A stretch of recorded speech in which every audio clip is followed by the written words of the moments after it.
Hello, hello. আজকে আপনাদের একটা সুন্দর গল্প বলবো। মানুষ যখন হাজার বছর আগে গুহায় বাস করত, তখন তাদের মূলত শিকারের উপরেই জীবন নির্বাহ করতে হতো। আর এই শিকারগুলো তারাই করত, গোত্রের সেই সকল সাহসী পুরুষেরাই, যারা জীবনকে বাজি রেখে গোত্রের অন্যান্যদের জন্য খাবারের সন্ধানে বের হতে প্রস্তুত থাকত, যাদের শিকারের দক্ষতা অনেক ভালো এবং যাদের নেতৃত্ব দেওয়ার ক্ষমতা থাকে। এখন কিছু পুরুষ যারা আসলে প্রকৃত অর্থেই দুর্বল ছিল, যাদের শিকারের দক্ষতা ছিল না, তাদের পর্যাপ্ত সাহস ছিল না, তারা বাসায় অন্যান্য মহিলাদের সাথে ঘরের কাজ করত। তো যখন একটি সমাজের যারা সামর্থ্যবান পুরুষ, স্বাভাবিকভাবে তারাই ফ্যাসিলিটিস বেশি পাবে। তারা যখন ভালো জায়গায় তাঁবু গাড়ার সুযোগ পেত, অথবা গুহার সবচেয়ে সেফেস্ট প্লেসটাই সেই সকল সাহসী পুরুষরা পেত। এমনকি যে গোত্রের ভালো সুন্দরী, ভালো মেয়েদের তারাই বিয়ে করার জন্য সুযোগটা পেত, অ্যাজ এ গোত্রপ্রধান, অ্যাজ এ সাহসী, এবং সমস্ত দিক দিয়েই তাদের কর্তৃত্ব মেনে নিতে বাধ্য থাকতো অন্যরা। তো যে সকল পুরুষরা বাসায় থাকতো বা গুহায় মেয়েদের সাথে অবস্থান করতো, তারা দেখলো আসলে এই ব্যাপারটা তো মানে আনএক্সেপ্টেবল, যে সমস্ত সুবিধা তারাই ভোগ করছে, আর আমরা কিছুই পাচ্ছি না। তো তারা একটা বুদ্ধি আঁটলো।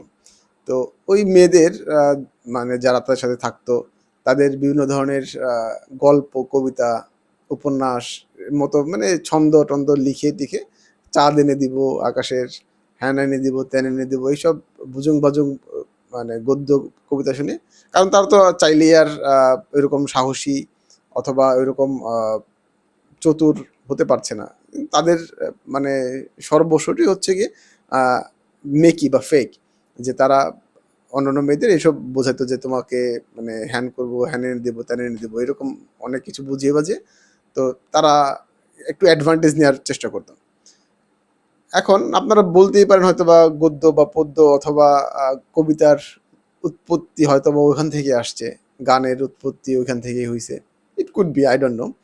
But the actual thing is that, আমি যে কারণে এই গল্পটা আজকে বললাম, আমাদের অ্যাডলফ খান, যার ভিডিও আপনারা ফেসবুক, ইউটিউবে খুললেই পাবেন, একটা পুরুষ, সে কিনা থ্রি পিস, তারপর অর্নামেন্ট পরে স্টেজ শো করছে, এবং রেগুলার তাকে সুদর্শন পুরুষ হিসেবে অ্যাওয়ার্ডেড করা হয়, তাকে অ্যাওয়ার্ড দেওয়া হয়, এবং সে এগুলো সবার সামনে গ্রহণও করেন।